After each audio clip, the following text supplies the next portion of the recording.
En la región noreste de la India, ahora es Nepal, había un territorio que algunos dan la categoría de reino. Ese territorio pertenecía a un clan, el clan de los Sakyas. Los hindús tienen un sistema religioso politeísta. La religión o sistema imperante de la época era el hinduismo, cuando precisamente reinaba esta persona, el rey Shuddhodana. La historia del anunciamiento de que nacería Siddhartha, el Buda histórico, a quien conocemos como el Buda histórico, es muy parecida a la que cuentan de distintos profetas. Pero en este caso, pues a él no se le da ni categoría de profeta ni ninguna naturaleza divina. La historia del anunciamiento, como digo, es parecida. Su padre en aquel entonces, el rey Shuddhodana, estaba casado con Mayadevi, quien tuvo un sueño con un elefante blanco que se le metía al cuerpo y que le anunciaba la noticia de que venía un niño que sería muy especial y tendría bastante influencia espiritual en las personas, etcétera, etcétera. Cuando el niño nace, reciben la visita de una persona que en aquel momento era muy respetado en la región, un erudito llamado Asita. Llega a conocer al niño y le dijo a su padre, al rey, que el niño tenía dos caminos. Uno era convertirse en un gran guerrero que haría historia y otro de los caminos sería que espiritualmente dejaría huella y ayudaría de esa manera a toda la humanidad. Bien, cuando el niño todavía era pequeño, la madre fallece y termina de ser criado, por así decirlo, por la hermana de ella. Su tía es quien se encarga de la crianza del niño y notan desde pequeño su tendencia hacia todo lo que es espiritual. Con motivo de la advertencia de esta persona, Asita, el rey y padre de Siddhartha decide sobreprotegerlo, es decir, no permitían que saliera de un lugar que tenían 3 palacios. Entre 3 palacios lo mantenían ahí ocupado y entretenido. Contrajo matrimonio a los 29 años. De hecho, fue padre antes de empezar su vida de asceta y después encontrar la iluminación y ser el fundador de esta filosofía, ¿no? Bien. Uno de esos entretenimientos que le llevaban al príncipe Siddhartha fue una persona que llevó unos cantos acerca del mundo exterior, de lo que había más allá de los confines de esos palacios a donde él estaba resguardado, sobreprotegido por su padre. Entonces, para saciar la inquietud de este muchacho, su padre lo envía con un empleado y lo envía, pero trata de maquillar la realidad, es decir, manda a que escondan todo aquello que pudiera asustar al muchacho y todo lo que pudiera preocuparle o causarle alguna angustia, lo manda a esconder. Sin embargo, a pesar de que lo manda custodiado y ordenó que se le ocultara todo lo malo, lo triste, lo feo, etc., no todo estuvo bajo el control del padre todo el tiempo, y Siddhartha, junto con su chofer y cuidador, presenciaron algo que el joven Siddhartha nunca había visto. Vieron a una persona en situación muy desafortunada, enferma, encorvada y con tos. El joven le preguntó, a raíz de este evento y de presenciar la condición de esta persona, le preguntó qué era aquello que estaba viendo. Nunca había visto nunca había estado ante la presencia del sufrimiento y la enfermedad. Entonces la persona que lo acompañaba le contesta, es la enfermedad. Chama se llamaba, era el nombre de quien lo acompañaba. Entonces le dijo Chama, eso es enfermedad y algún día todos la padeceremos. A partir de ese momento, Siddhartha solo podía pensar en el sufrimiento y que todos lo padecían. Logró convencer al padre con posterioridad para que lo dejara salir de nuevo. Y en esa ocasión vio a una persona sin vida, vio a una persona muerta. Y también vio a una persona mayor, vieja. Él nunca había visto a un anciano. Y no podía entender. Y este muchacho sobreprotegido no podía entender cómo es que las personas podían vivir como si nada ante la inminencia del sufrimiento. Vio a un vagabundo tranquilo también en una de esas salidas de su palacio. Vio un vagabundo tranquilo y determinado, le prestó atención y le pregunta quién era. Este le contesta, soy alguien que ha renunciado a la vida de hogar para buscar una salida del sufrimiento del mundo. Entonces, esto lo deja pensando y empieza a cuestionarse si es posible que encontrar una salida para el sufrimiento. De repente se sintió sobrecogido de la idea de saber que además de que él estaba en posibilidad de padecerlo, todas las personas estaban por padecerlo o en algún momento de su vida lo padecerían, lo cual no había contemplado como posibilidad.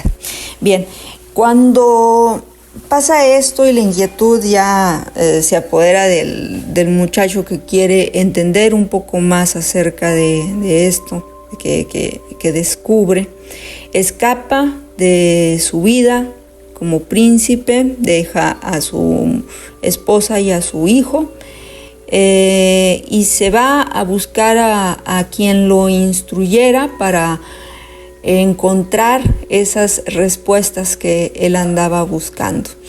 En ese camino se acerca a unos yogis, unos practicantes, estos ascetas.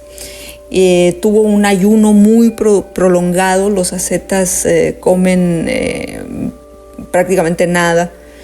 Y dicen, bueno, las referencias dicen que estuvo aproximadamente 6 años en esa condición y que pasado ese tiempo se sentía tan mal que se derrumbó y una mujer que iba al lugar donde estaba meditando y cae porque no tenía fuerzas ya, llevaba una ofrenda para un espíritu. Entonces pensó que el espíritu era Siddhartha, le ofreció el bol de arroz, lo come y la mujer pensaba que él era el espíritu. Y el Buda comió y le expresó, yo no soy el espíritu que tú piensas, solo soy un humano en la búsqueda del camino que terminaría con todo el sufrimiento y que gracias a su comida ahora tenía la fuerza para lograrlo.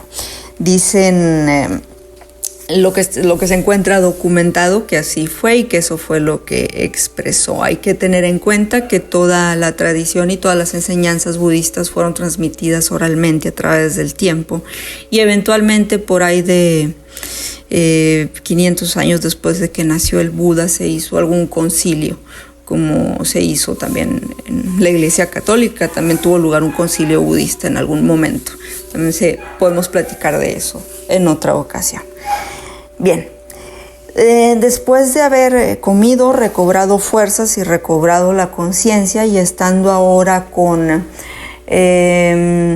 habiendo aprendido que lo que necesitaba era mantener un equilibrio y mantener el camino medio para poder estar en posibilidad física y de disfrutar de los sentidos, de percibir los sentidos y tener la conciencia estando pues consciente, despierto. Solo de esa forma podría lograr lo que perseguía, que era precisamente entender de qué iba para lograrlo. Y así fue que meditó mucho tiempo, y después de comer esos alimentos que le proporciona la mujer, se sienta al pie del árbol de Bodhi. El árbol de Bodhi es famoso, se encuentra allí en la India y las personas lo toman como referencia para peregrinar, puesto que es donde dicen que alcanzó la iluminación. Ese proceso en el que se encontraba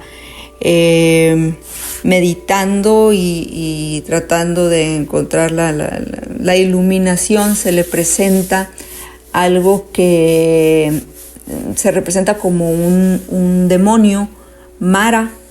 Mara es todo aquello que envenena la mente, la hace estar inquieta, la que todo aquello que impide que tengamos la mente clara y poder estar en el aquí y en el ahora, se supone que está representado por Mara. Y se supone también que el Buda tuvo un encuentro con Mara en ese momento, cuando estaba por alcanzar el estadio de la iluminación. Dicen que Mara le dijo: muéstrame un testigo que pueda dar fe de que tú mereces triunfar donde todos los demás han fracasado. Entonces dice que el Buda extendió la mano y tocó la tierra, así como para indicar: la tierra es testigo porque lo acabo de lograr, o algo así, ¿no? Y se supone que cuando venció a Mara, que es el engaño, el apego y todos esos vicios y venenos de la mente, fue que encontró la iluminación y sacó como conclusión unas cosas muy interesantes que más adelante desarrollaría, como el sistema de pensamiento, de reglas o de creencias budista. ¿Ok? ¿Qué fue lo que descubrió? Y con esto podemos concluir esto que a modo de una pequeña introducción al budismo me permito compartir. Descubrió que la vida que en la vida hay sufrimiento, que lo padecemos irremediablemente y que viene junto con la vida. También es que el sufrimiento, que la vida es sufrimiento y que se puede superar, que el sufrimiento tiene una causa. Esa es la segunda noble verdad. La tercera es el cese del sufrimiento, es decir, que es posible que ese sufrimiento termine. Y la cuarta noble verdad es el camino o la vía que se ha de seguir para poder conseguir esa para poder conseguir la iluminación, ¿no? O lo que describe como el alcance de la verdad o la comprensión, o desintoxicarse de todos esos venenos que atacan la mente. Bien, ¿en qué consiste ese óctuple sendero o ese sendero de 8 reglas que dice el Buda que hay que seguir para poder lograr encontrar la verdad y despertar nuestro potencial de budeidad con el que se supone que todos venimos, ¿no? Consiste en que tengamos un punto de vista correcto, cultivar la sabiduría para erradicar la ignorancia. Este es el primero de las indicaciones del noble óctuple sendero. El segundo es que debemos tener la intención correcta o el pensamiento correcto, es decir, renunciar al egoísmo y evitar causar daño a los demás, evitar en lo posible molestar a los demás y causar daño. Lo otro es que debemos tener la palabra o el habla correcta, decir la verdad y cuidar lo que decimos, ser compasivos y procurar que nuestras palabras ayuden y no causen daño. El otro es el modo de vida correcto, esto es decir, que nuestra forma de vivir no le acarree sufrimiento a otros seres sintientes. El sexto es el esfuerzo correcto para las prácticas espirituales, es decir, que hay que practicar lo que indican las enseñanzas budistas para poder lograr la iluminación y alcanzar a entender esto que nos tratan de enseñar. Así también, como número 7, numera la atención correcta, que es que debemos estar en el ahora, dejar el pasado y dejar de futurearle. Y la concentración correcta, que esta es súper igual de importante que todas, ¿no? Pero es una de las más difíciles, que es lo que permite conseguir una penetración profunda en la naturaleza de la realidad. El hecho de poder controlar, no controlar, sino ser consciente de la naturaleza de nuestro pensamiento y poder compenetrar en la naturaleza de las cosas con una mentalidad clara y desprovista precisamente de esos venenos que se pretenden erradicar a través de la práctica de la meditación y de otras prácticas espirituales que el budismo recomienda. Y pues prácticamente eso vendría a ser lo que considero es una introducción al budismo y a la vida de Siddhartha.